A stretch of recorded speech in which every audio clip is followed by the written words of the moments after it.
Dharmendra ji, live Bihar news network में आपका बहुत बहुत स्वागत है।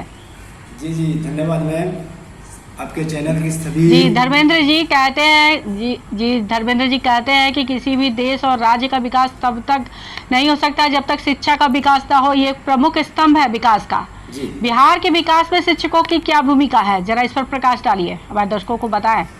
सबसे पहले आपके दर्शकों को हमारे तरफ से बहुत बहुत आभार, धन्यवाद। इतना प्यार ढेर सारा मिल रहा है। और रही बात शिक्षकों की बिहार की भूमिका में, ये कोई नई बात नहीं है। कहा गया है, कबीर की एक दोहा है कि गुरु गोविंद सिंह दो खरे काके लागू पाए, बलिहारी गुरु आपने गोविंद दियो बताए। ये कोई नई परंपरा नहीं है, कोई नई बात नहीं है। गुरु की महिमा, गुरु की परंपरा जो है अनंत काल से जो है अपरंपार रही है। और जिस तरह से बिहार के अंदर में शिक्षक और शिक्षा को लेकर के जो माहौल बनाया जा रहा है, इसके पीछे एक बड़ा सुनियोजित षड्यंत्र नजर आ रहा है मुझे, है ना।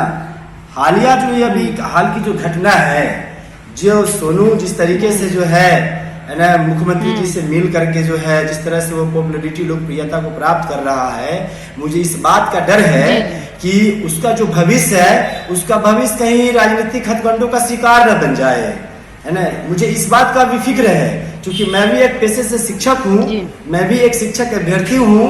और आपको बता दूं कि मैं प्रारंभिक में मेरी बहाली हो गई है और मैं माध्यमिक का भी अभ्यर्थी रहा हूँ, संघर्ष करते रहा हूँ।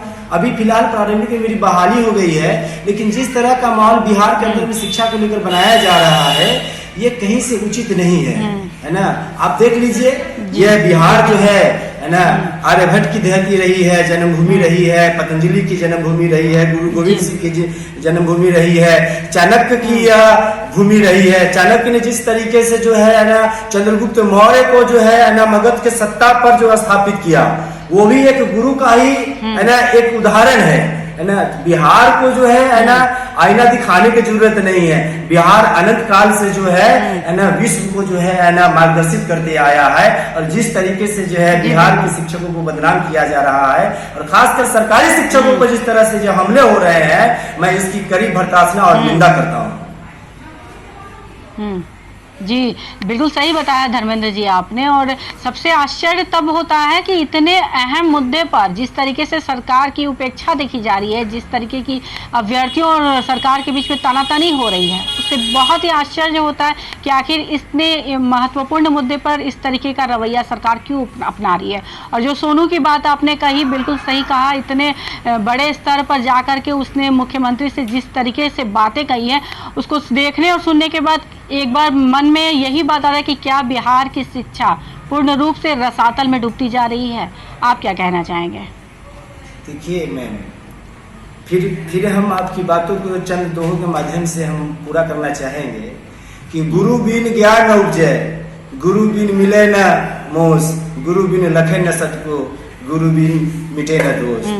कहने का तात्पर्य है, कबीर ने कहा है कि गुरु के बिना ज्ञान की प्राप्ति नहीं हो सकती है, और गुरु के बिना इस संसार रूपी जो नश्वर है, इससे भी मुक्ति नहीं मिल सकती है। और गुरु के बिना सत्य और असत्य का परिचय भी नहीं हो सकता है, और गुरु के बिना जो है उचित और अनुचित का ज्ञान भी नहीं हो सकता है।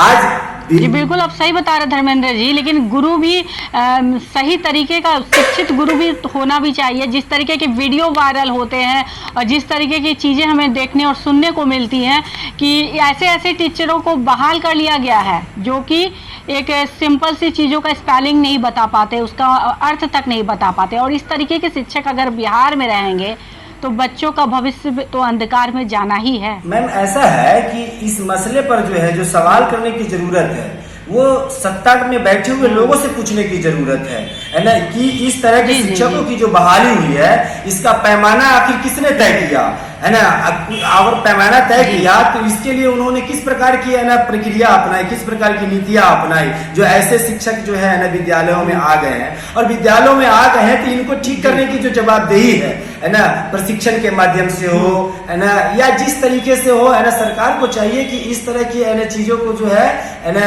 मतलब प्रक्रिया के माध्यम से उसको जो है परिपक्व बनाया जाए, शिक्षकों को अनुभवी बनाया जाए। और इसके लिए जो है ना शिक्षक, सारे शिक्षकों को दोषी नहीं ठहराया जाए। मैं व्यक्तिगत आग्रह करता हूँ बिहार के तमाम जी, जी, दर्शकों से, आपके चैनल के माध्यम से तमाम दर्शकों से आग्रह करते हैं कि किसी एक शिक्षक को लेकर के पूरे बिहार के शिक्षकों को हाशिए पर मत रखिए।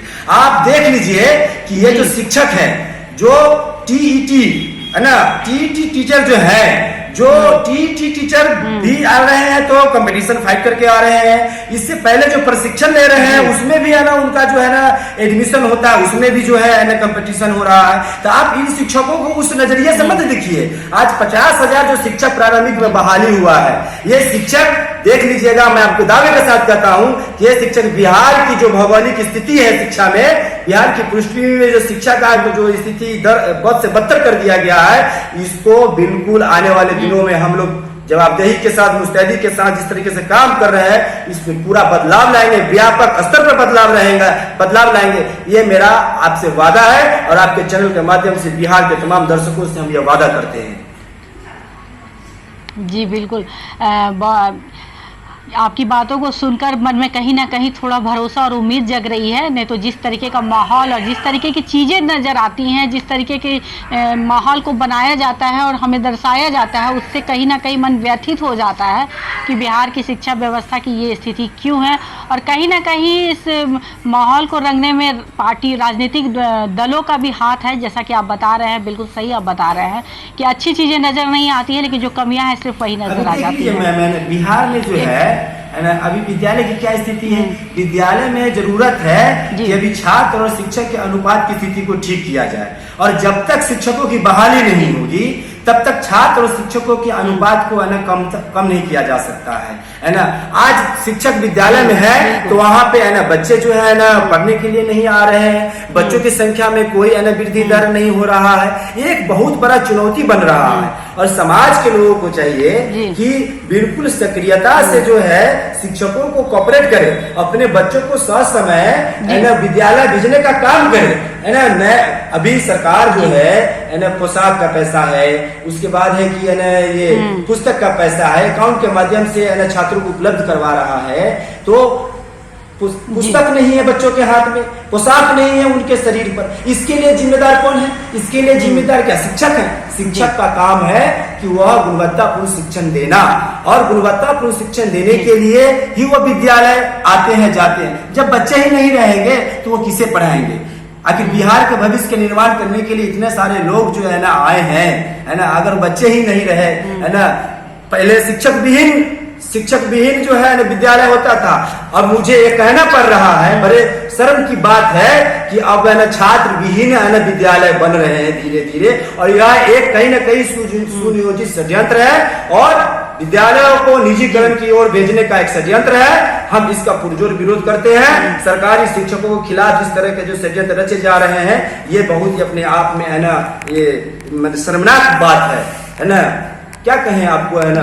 बिल्कुल सही बता रहे आप। जिस तरीके से सोनू ने आकर के कहा कि मैं पढ़ना चाहता हूं और मेरे अभिभावक मुझे पढ़ने नहीं दे रहे हैं और हमारे स्कूल में पढ़ाई होती ही नहीं है, जी जी, तो कहीं ना कहीं इससे आप सही बता रहे हैं कि षड्यंत्र कहीं ना कहीं इसमें नजर आता है कि इतने बड़े पैमाने पर आकर एक बच्चा इस तरीके से सवाल उठा देता है बिहार की सरकार की शिक्षा व्यवस्था पर, तो ये अपने आप में एक बड़ा सवाल है। जी जी जी